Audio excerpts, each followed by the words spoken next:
Good evening students.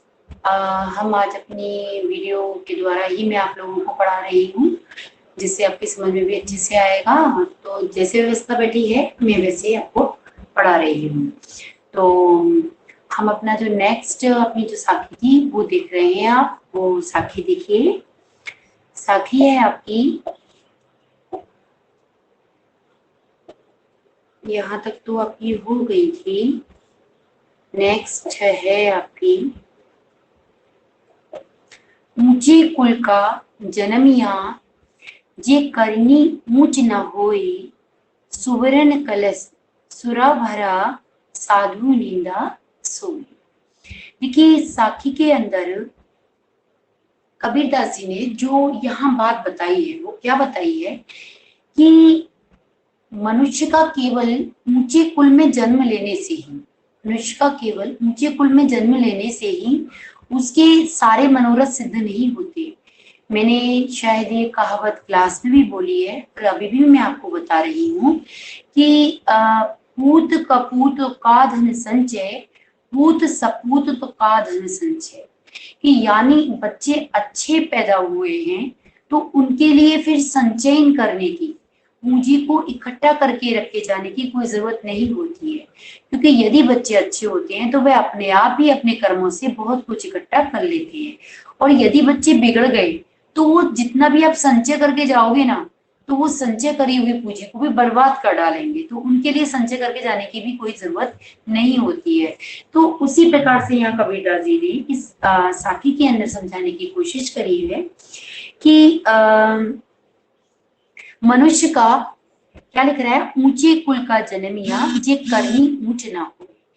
मनुष्य का ऊंचे कुल में जन्म ले लेने से ही, मनुष्य का ऊंचे कुल में जन्म ले लेने से ही उसका मनोरथ सिद्ध नहीं होता।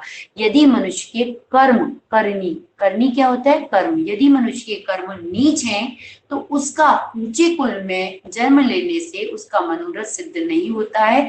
अर्थात ऊंचे कुल में जन्म लेने से उसका कोई भी फायदा नहीं है, क्योंकि यदि मनुष्य ऊंचे कुल में जन्म लेने के बाद नीच कर खोटे कर्म करता है, यदि मनुष्य ऊंचे कुल में जन्म लेने के बाद नीच कर्म खोटे कर्म करता है तो वह अपने वंश की, अपनी पीढ़ी की, अपने परिवार की निंदा ही करवाता है।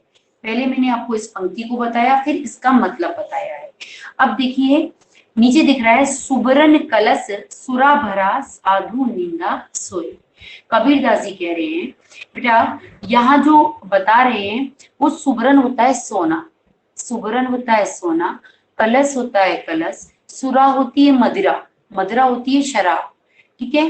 भरा यानी भरना, साधु यानी साधु, निंदा यानी बुराई, सोई यानी सोई। अब देखिए क्या बताया है कबीरदास जी अपनी इस बात को मजबूत करने के लिए, उसके लिए एक उदाहरण प्रस्तुत करते हुए कहते हैं कि जिस प्रकार सोने के कलश में, जिस प्रकार सोने के कलश में यदि मदिरा, मदिरा होती है शराब, सोने के कलश में यदि मदिरा को भर दिया जाए, मदिरा को भर दिया जाए तो साधु लोग जो होते हैं, साधु लोग जो होते हैं, संत महात्मा लोग जो होते हैं, वो उसकी निंदा ही करते हैं, उसकी बुराई ही करते हैं।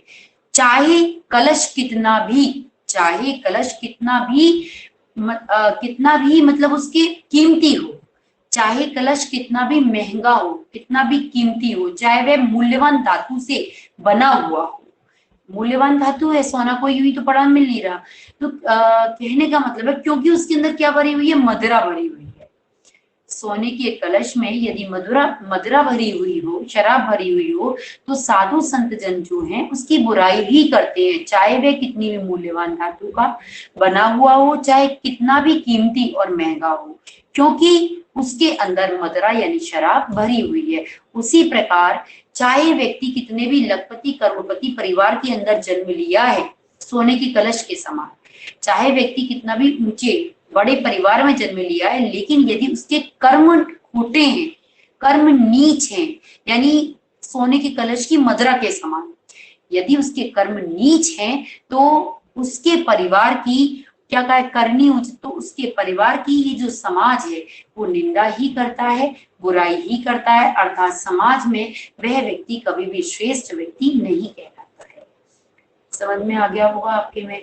थोड़ा क्या है, हमें अब थोड़ा जो पढ़ने का जो आपका लेवल है ना, वो थोड़ा आपको बढ़ाना पड़ेगा।